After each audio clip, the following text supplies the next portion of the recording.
In my hometown of Mankato, Minnesota, between Front Street and the Minnesota River, there once stood a granite monument. The monument read simply, "Here were hanged 38 Sioux Indians, December 26, 1862. I was one of many local kids, both fascinated and horrified by a sketch of the execution scene that hangs on a wall in our county historical museum. The sketch shows a crowd gathered around a large oak scaffold. Soldiers, 1,400 according to reports, encircle the scaffold. Beyond the soldiers are thousands of spectators. The doomed Indians stand in a circle on the scaffold's platform. Each wears a white muslin covering and a noose. The sketch depicts the largest mass execution in the history of the United States.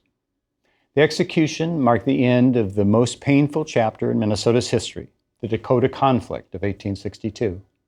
It also marked the end of a strange legal process, one unlike one ever used before or since in this country. A process that produced nearly 400 trials, using the word trial loosely, and over 300 sentences of death.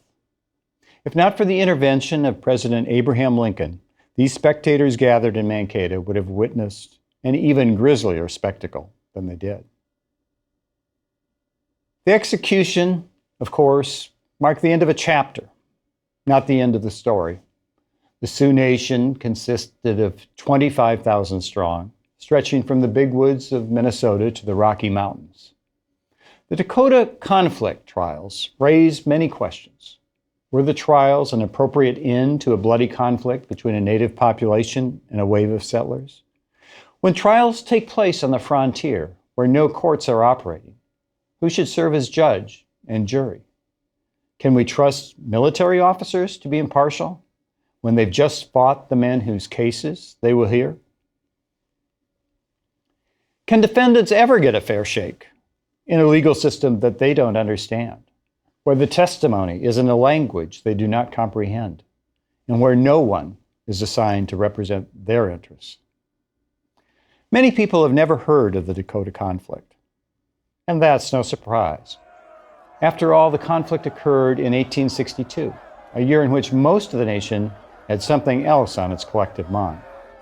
Without the Civil War, the Dakota conflict might never have happened, or if it did, it might have ended more quickly. The Dakota noted that many white men of fighting age had left nearby settlements to go join the Union Army.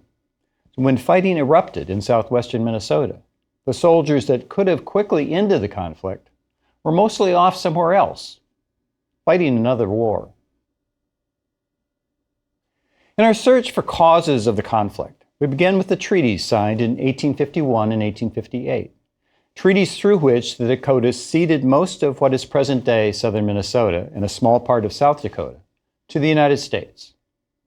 The Dakota, as you might expect, got the raw end of the deal. In exchange for their fertile and wooded land, the Dakota received the promise of annuity payments for 50 years, plus reservations on a strip of land along the Minnesota River. The treaties created resentment in the Dakota communities. First and foremost, they had been squeezed into a small fraction of their former lands. And the settlers, with their agricultural practices, soon degraded the habitats in their traditional hunting grounds. In addition, the treaties undermined Dakota culture. Annuity payments reduced the once proud Indians to the status of dependents. They diminished the power of chieftains because payments went directly to individual Indians rather than going through the tribal structure. Equally importantly, the treaties led to a corrupt system of Indian agents and traders. Licensed traders sold goods to Indians with 100% to 400% markups. Dakota, cheated by traders, could do nothing about it. And worse, some Dakota believed rumors that the Great Father, facing the huge costs of the Civil War, was flat out broke. They worried that they wouldn't get their annuity payments at all. This last concern in particular sets the stage for the outbreak of the hostilities. In August 1862, with annuity payments running late, representatives of the starving Dakota met with traders at the Lower Agency, one of two Indian agencies along the Minnesota River. The Dakota representatives pleaded with the traders to distribute the provisions that they had in their warehouses on credit. But the traders resisted. Trader Andrew Myrick said bluntly, "So far as I am concerned, if they are hungry, let them eat grass." On August 17th, a keg containing $71,000 in gold coins arrived by stage in nearby Fort Ridgely. Officials planned to distribute the coins to Dakota the very next day. It turned out to be one day too late. Because on that very day that the coins were reaching Fort Ridgely, the event that sparked the war happened some 40 miles to the north. 4 young Dakota men, hungry and looking for food, were on a hunting excursion near a settler's homestead. The hunt took a sickening turn after the men decided to attack the homestead. When it was all over, 3 white men, 1 white woman, and a 15-year-old girl lay dead. The 4 men returned to their camp near the Lower Sioux Agency that night. Their tale caused feverish debate. The book Through Dakota Eyes includes Chief Big Eagle's account of what happened when the men visited the home of Chief Little Crow. Little Crow sat up in bed and listened to their story. He said war was now declared. Blood had been shed. The payments would be stopped. And whites would take dreadful vengeance because women had been killed. Big Eagle reported that he and others, quote, talked for peace, but no one would listen to us. And soon the cry was, "Kill the whites." A council was held and the war was declared. Parties formed and dashed away in the darkness to kill the settlers. In the first bloody phase of the war, under the loose direction of Little Crow, the Dakota massacred farm families. Now, to understand the intense desire of Minnesotans for swift and terrible justice in the trials that followed the conflict, we need only look at what happened in one settlement near the reservation on August 18, 1862. 15 to 20 Dakota, carrying knives and hatchets, descended on the farmhouses of Milford. At each house, they gained entry by going to the front door and asking for water. Once inside, the killing began. At one family homestead, they killed an entire family of 6, including 4 children aged 2 to 8. The warriors disrobed the bodies of 2 of the girls, and they decapitated one of them. The attack in Milford resulted in the deaths of 53 settlers, including 20 children. Not a single Dakota warrior died in the attacks. Similar indiscriminate killing of whites occurred elsewhere. In all, an estimated 250 whites died in the first 3 days of fighting. The majority were women and children. Killing whites, the Dakota decided, was as easy as killing sheep. Now, massacre is a loaded word. I do not use it lightly. Yet by any measure, these killings by Dakota warriors were just that, massacres. To be fair, what the Dakota did to white Minnesota settlers was no different than what they often had done to their hated enemies, the Ojibwe, who occupied the forested lands just to their north and east. When Dakota went to war, they considered anyone on the other side fair game. Not all war parties, however, killed indiscriminately. Some of the Dakota chose to take women and children captive rather than killing them. Who lived and who died turned on the whims of individual warriors. The Dakota also attacked and looted the Lower Agency, home of the hated trader Andrew Myrick. Big Eagle reported that when he arrived at the agency, he found Myrick dead on the ground, his mouth stuffed with grass. The attack sent panicked settlers fleeing eastward. Whole counties on the frontier depopulated. Whites held on only in the barricaded fortifications at Fort Ridgely and the town of New Ulm. And in both the fort and the town, they were under siege. The Dakota attack on New Ulm left most of the town's buildings in ashes. 1,200 refugees, mostly women and children and wounded men, set off on foot in wagons for Mankato, 30 miles away. The initial white response to the attacks brought more tragedy. 46 officers and enlisted men set out from Fort Ridgely to suppress the attack. Ambushed along the river, just 13 returned alive. Governor Alexander Ramsey appointed Colonel Henry Sibley to lead the state militia into battle. Squads of mounted and armed men streamed towards the scene of the conflict. More tragedy ensued. Dakota warriors attacked a group of volunteers, gathering up the bodies of murdered settlers along roadsides and in homes. 20 men from the burial party and 90 of their horses died in the attack. But if phase one, this first few weeks of the conflict, went to the Dakota, the Americans decisively won phase two. The president federalized the state militia and put the troops under the command of General John Pope. Pope, fresh from his crushing defeat in the Second Battle of Bull Run, never got closer to the fighting than St. Paul's International Hotel. There he busied himself sending telegrams to Washington. He asked for additional troops and urged the extermination of what he called the wild beasts and maniacs 100 miles to the west. Meanwhile, divisions among the Dakota increased. To the north, chiefs in the upper agency region opposed the fight. Chiefs Red Iron and Standing Buffalo even threatened to fire upon any of Little Crow's warriors who entered their territory. A key fact is this: most of the 7,000 Dakota in Minnesota opposed the war from the beginning and took no part in it. On September 23rd, the Dakotas suffered heavy casualties in the Battle of Wood Lake. Dakota opposed to the war seized control of whites held captive by the warring Indians. The friendlies, as the whites called them, released 269 prisoners to the control of Colonel Sibley. Penned in now to the north and to the south, facing severe food shortages and declining morale, most of the Dakota warriors chose to surrender. The 6-week war was over. Having cost the lives of between 450 and 800 whites in an undetermined number of Dakota. The question then became what to do with the Dakota prisoners. Most settlers and soldiers urged annihilation. Colonel Sibley, however, had another idea: trials.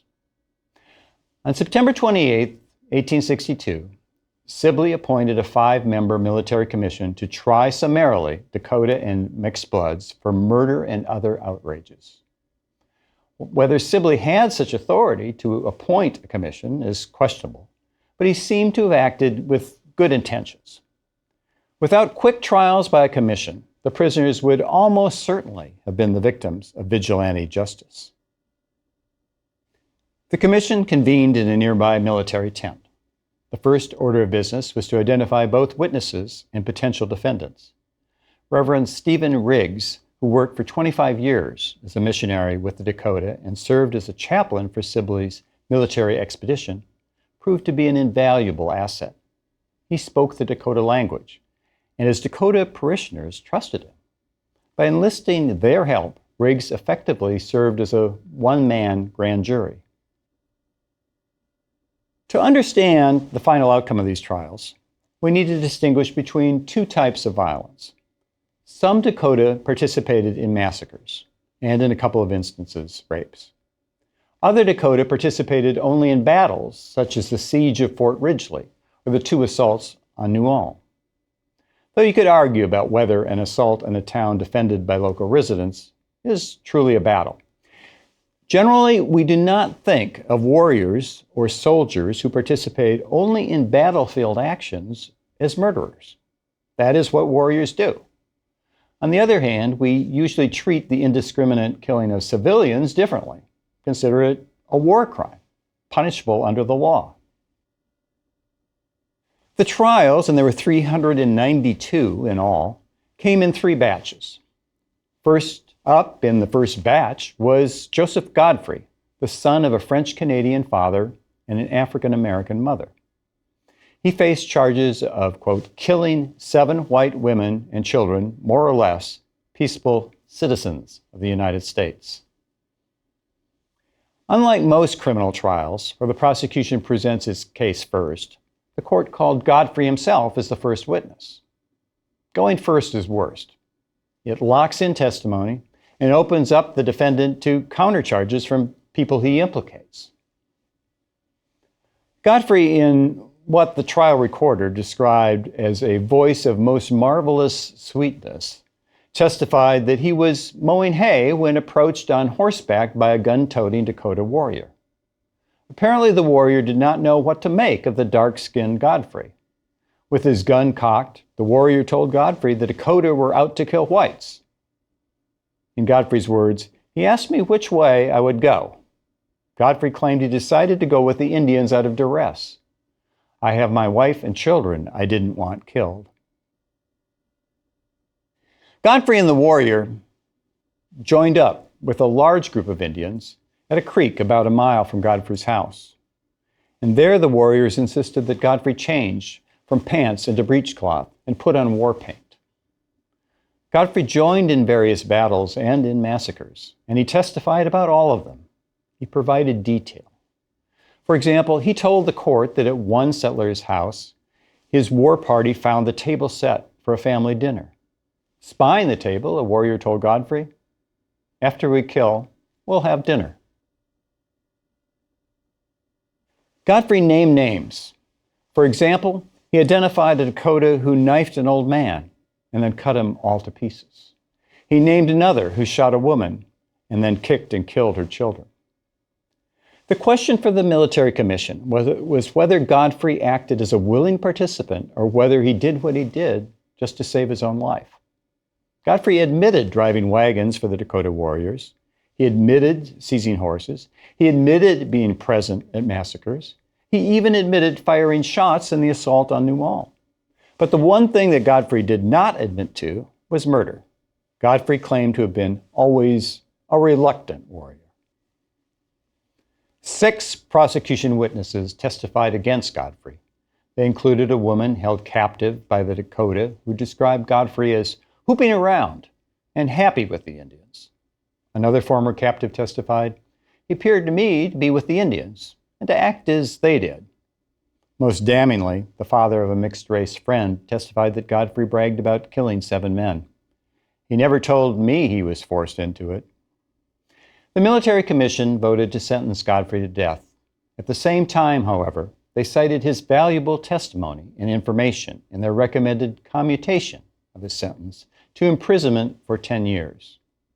None of the other 300-plus defendants the commission was sentenced to death received such a recommendation. The pace of trials sped up after Godfrey's troubling case. In the first batch of 29 trials, most prisoners received death sentences, but 6 received acquittals. The commission was not just a conviction mill. It insisted on at least some credible evidence of guilt before convicting. On the other hand, we should observe that the bar for conviction was low. Consider, for example, that the last batch of 253 trials took place over 10 days. Now, that's a rate of more than 25 trials per day. Soldiers escorted the defendants into court in manacled pairs, 8 at a time. Now, how could the trials move so quickly? Well, essentially, it's because for the commission, mere participation in a battle justified a death sentence. In about 2/3 of the total cases, prisoners admitted firing shots. And you can imagine why. They simply did not understand that their admissions could cost them their lives. In all these cases, the commission proceeded to a guilty verdict in a matter of minutes. In doing so, the commission was merely following orders. Colonel Sibley directed judges, once they were satisfied the defendant had voluntarily participated in the war, to convict, and to convict on double quick time. General Pope, who would review the commission's verdicts, also made no secret of his feelings. He declared that any Dakota should be executed who is guilty of any sort of complicity in the late outrages. Dead settlers cannot testify. Most of the whites who survived the war had fled the area. The best witnesses for the prosecution turned out to be Joseph Godfrey and other so-called mixed breeds, to use the terminology of the era, who joined the forces with the Dakota under varying degrees of duress. Godfrey alone gave evidence in 55 cases and was single-handedly responsible for dozens of convictions. Recorder and judge advocate Isaac Hurd called Godfrey the greatest institution of the commission. Godfrey's testimony hurt most defendants, but it helped others. For example, when the commission tried a mixed-race person named Thomas Robertson, Godfrey testified, "I don't think Tom was a bad man. I believe he was forced to go." In another case involving a Dakota warrior named Dakota, Godfrey testified that when other Indians wanted to kill a white woman, this Indian saved her. In a third case, Godfrey testified that the defendant always gave good advice. He told the Indians that they should not cut the whites' heads off. In fact, in dozens of these trials, Godfrey played the role of a quasi-prosecutor. As Isaac Hurd put it, quote, "When a prisoner would state he was innocent, and Godfrey knew he was guilty, he would drop his head upon his breast and convulse with a fit of musical laughter." Hurd explained that when the commission asked Godfrey to talk to the defendant, he would often force the Indian, by a series of questions in his own language, into an admission of truth. Consider trial number 366, the trial of a Dakota named Hay-P. Hay-P, in his testimony, claimed to have had a lame arm at the time of the raids. He told the court that his gun was defective and could not fire. Then Godfrey took over. "Why don't you tell the court the truth?" he asked. "I saw you go and take the gun of an Indian who was killed and fire 2 shots, and then you borrowed mine and shot with it." Faced with Godfrey's accusations, Hay-P backed down. "It is true what Godfrey says," he admitted. The commission sentenced Hay-P to death. Remarkably, not a single defendant offered an alibi after Godfrey placed them at the scene of a shooting. Not a single defendant claimed that Godfrey had identified the wrong man. In the end, the commission sentenced 303 defendants to be hanged by the neck until dead. 20 defendants got prison terms of 1 to 5 years. The commission found the remainder of the Indians not guilty. Let us consider briefly the fairness or lack of fairness of these trials. This was a one-of-a-kind set of trials. The usual protections of the criminal procedure that are available to defendants in civil courts were not enjoyed here.